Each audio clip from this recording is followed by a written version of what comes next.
Hey, Alice, you mind if I move this wheelchair out of my way at the front door? What's that, Gavin? My wheelchair is getting in your way or something? I made sure to put it in the corner of the entrance there specifically so it wouldn't.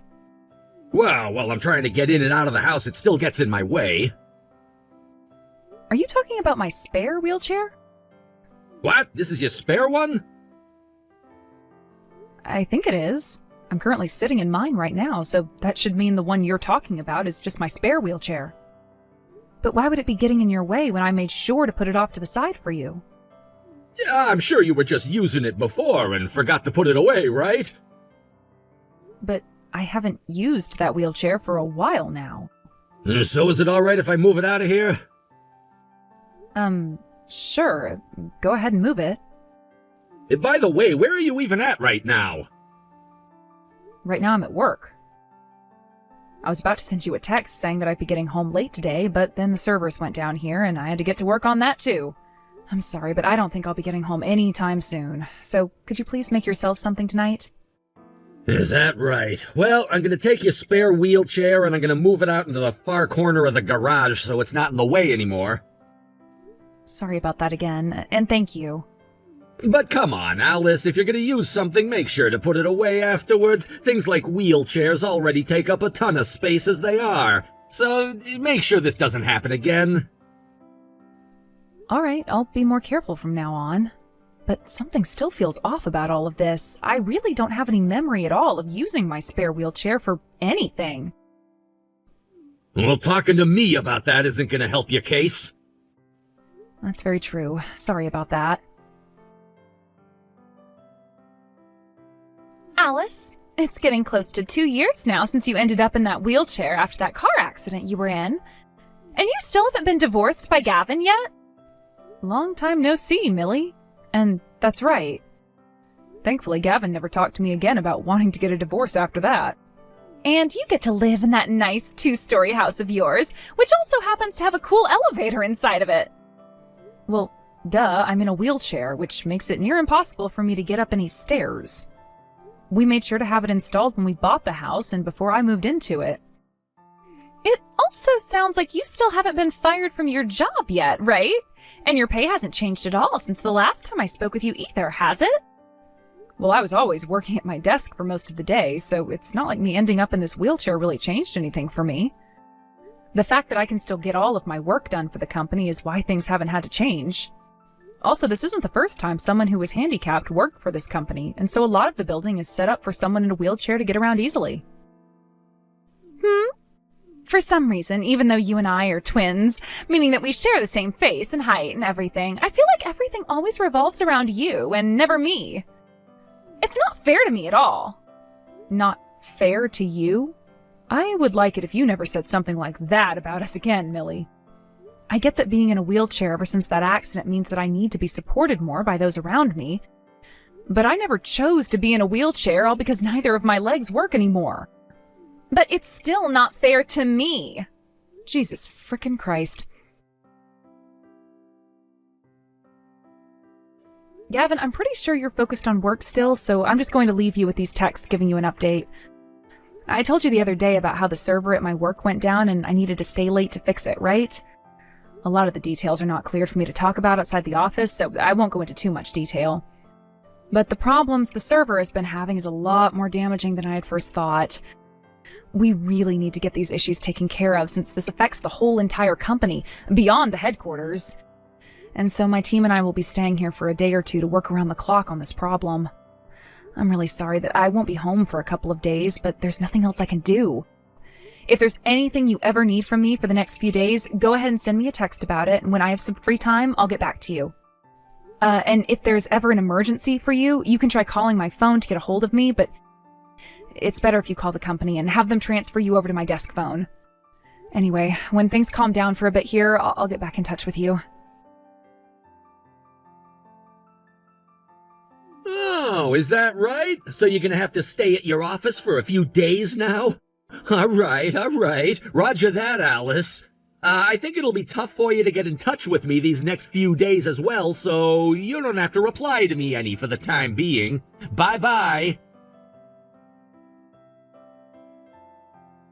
Wow, you really shocked me there. You told me you'd be away at the office for a few days, and so I assumed you wouldn't be coming home any.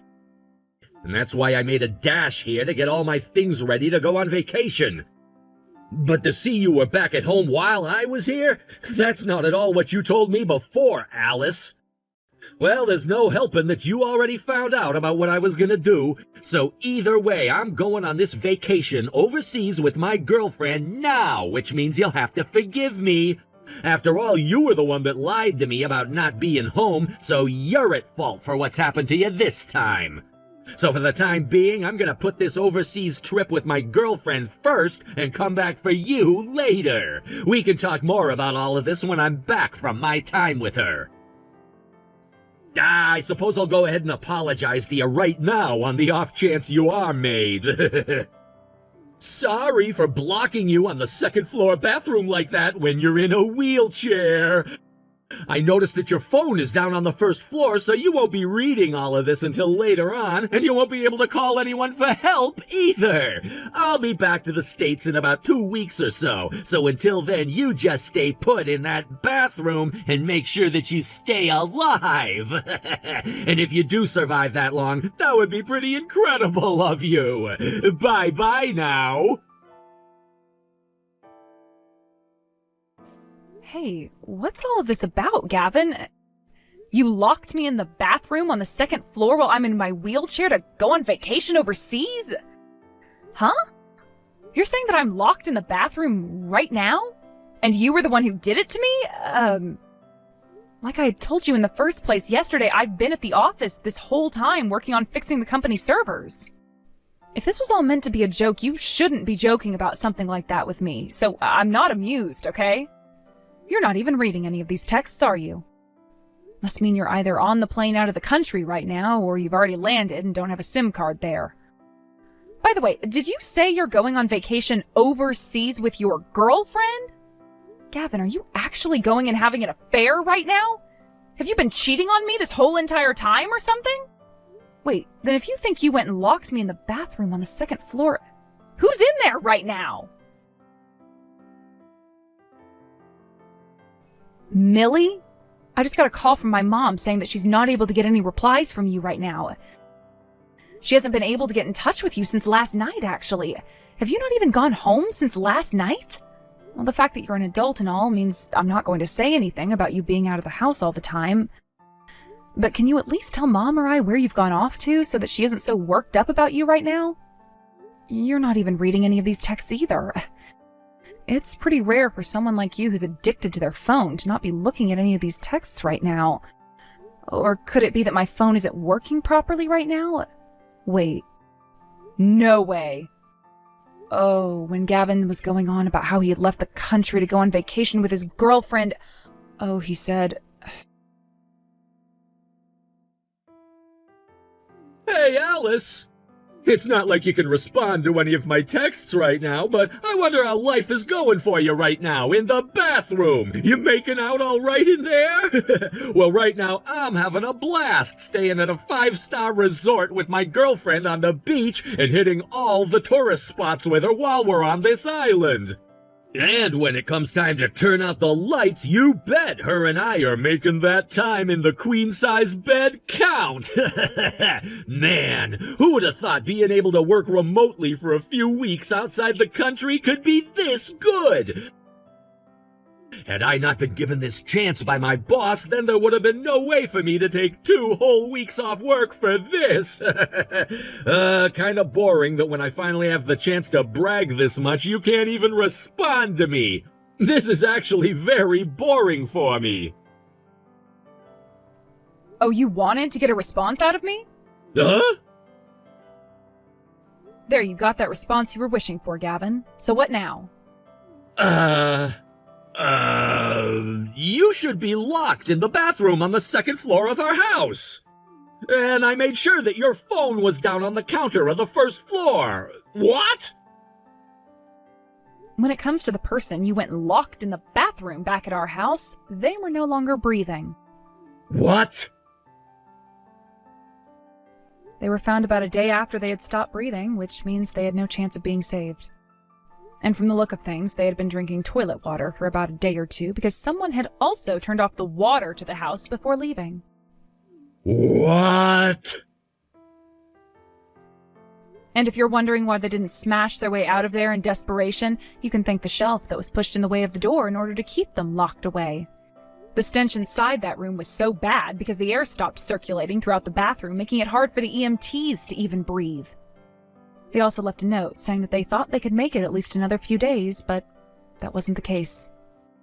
Hold on a second. If you're able to tell me all of that right now, then that means you made it out of the bathroom? I'm not even going to comment. Huh? Then who even is this? If you'd like to know who I am, then you need to come back to the States and find out. Then we can have a chat about what's going to happen to you. I just got to the house and it smells like crap in here. And when I just went and had a look in the second-story bathroom, I made a massive mistake and locked my dad in that bathroom. And that smell you're smelling right now wasn't from his body. It's the smell of burnt hair that you always told me you hated. I went and burned some of my own in order to fill the whole house with it as a form of payback. What the hell? God damn it! My girlfriend's father was in the house as well when I got there, and after he'd told me what happened to my dad, he punched me in the cheek and told his daughter and I that we'd never see one another again. How bad did things come to while I was gone? Well, at least for the past 2 weeks, you got to enjoy time at that 5-star resort, while with that girl you called your girlfriend. There was no help in that, all right? She wanted to stay out there for those 2 weeks because it was her first time ever going overseas like that. And seeing how much she would laugh and smile at all of it made it near impossible for me to tell her the trip was canceled and that we were going home. Is that so? Now enough about that. I want to know who it was that was talking to me when I was overseas, saying that they were you but weren't really you at all. You want to know about them? I guess I did promise you that I'd say something once you'd come back to the US. But before I do, there's one more thing. The person that you went and actually locked in the second-story bathroom wasn't your dad or myself. What? The person that was in there was someone completely different. You made a mistake when you thought that was me. Wait. I don't care how much of a rush I was in to lock you up and get out of the house. There was no mistaking you for someone else. But you believed me when I said your dad had been locked in there by you. I know, but I was freaking out when I'd come home and the place smelled like crap and I saw the note in the bathroom. Well, anyway, there happens to be one other person in this world that looks exactly like me. Did you forget about her? What? Are you referring to... No, wait, that was your little sister Millie that I locked in there? That's right. Then that would mean it was you who was texting me after all when I was still overseas, right? Bingo. It was actually me and not someone else. But how? When I had seen who I thought was you in there, you were in a wheelchair. She was using my spare wheelchair that I had kept down by the front door. What? And remember a little while back? You were talking to me about how my spare wheelchair was getting in your way at the front door, even though I don't ever remember using it any? And you started to complain about me and how I never put anything I use away? Right, that did happen. Well, the real reason that the wheelchair was out like that, sitting in front of the door, was because Millie had taken it out and was using it before leaving it there. How do you know that?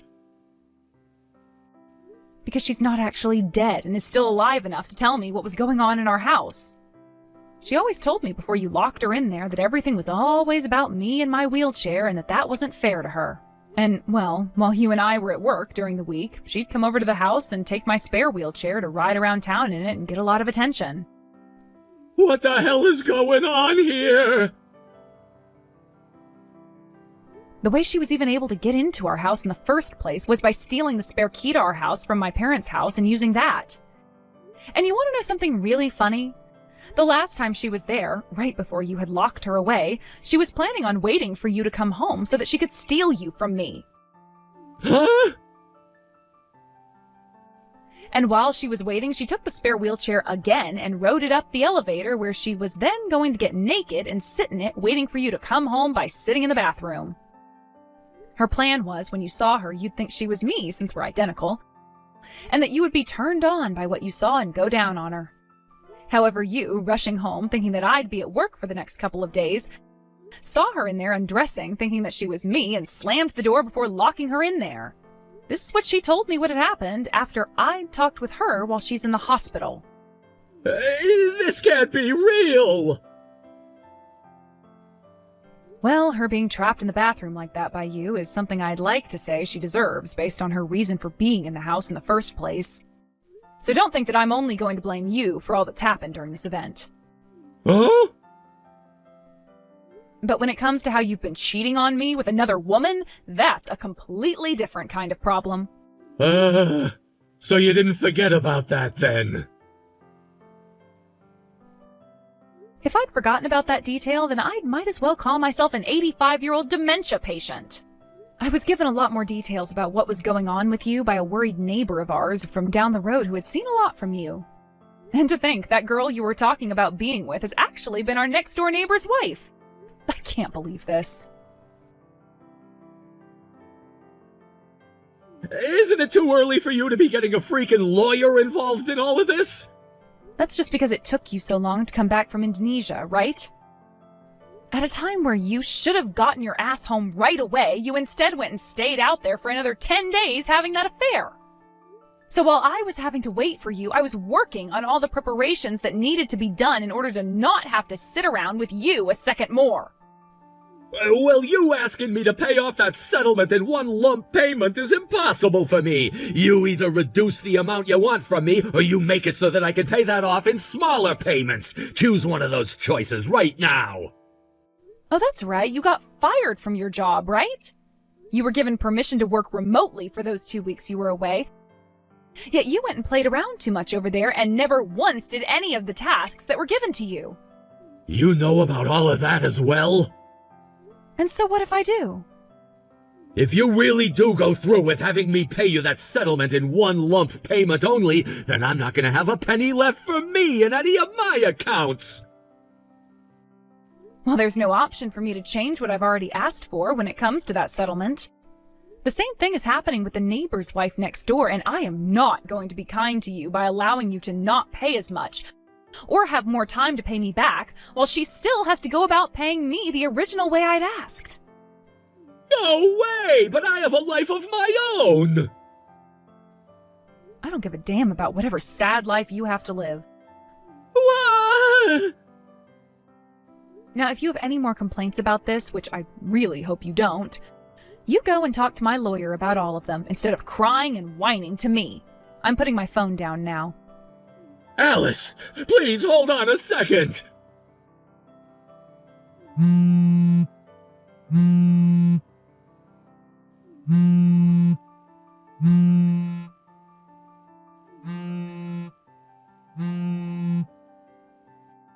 Alice! The next day, Gavin went ahead and made an attack on my parents' home, thinking that I was home. My parents' house was made very easy to access for me, and so he probably assumed that's where I was staying since I hadn't returned back to the house he and I had been in.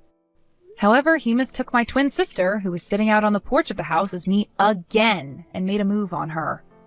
However, since the day that she had been locked in the bathroom of the house and almost starved to death there, she developed an intense fear of all men. And so when she saw him coming up to her while she was just trying to mind her own business, she let out this ear-ringing scream that alerted everyone around. My dad ended up sprinting out of the house, and when he saw Gavin there, who was about to lay a hand on my sister, my dad tackled him to the ground, and that was the end of Gavin's attack. From that day on, he no longer complained about anything and agreed to pay off that settlement to me in one lump payment. He did, however, cry to my lawyer about how he had to go into so much debt in order to do such a thing for me, but my lawyer told him to stop acting like a 1-year-old and grow up. When it comes to the wife of our next-door neighbor, she also went and agreed to pay the settlement off in one lump payment. But of course that meant she'd also be going into debt hell like Gavin was. So as of right now, the two of them are not seeing one another anymore, but ended up having the exact same outcome of having to work their butts off every week in order to try and escape all that debt. Thank you for watching and listening. We hope you enjoyed the video. Don't forget to like this video and subscribe. Also, feel free to leave a comment about what you thought of the story. We look forward to seeing you at the next story.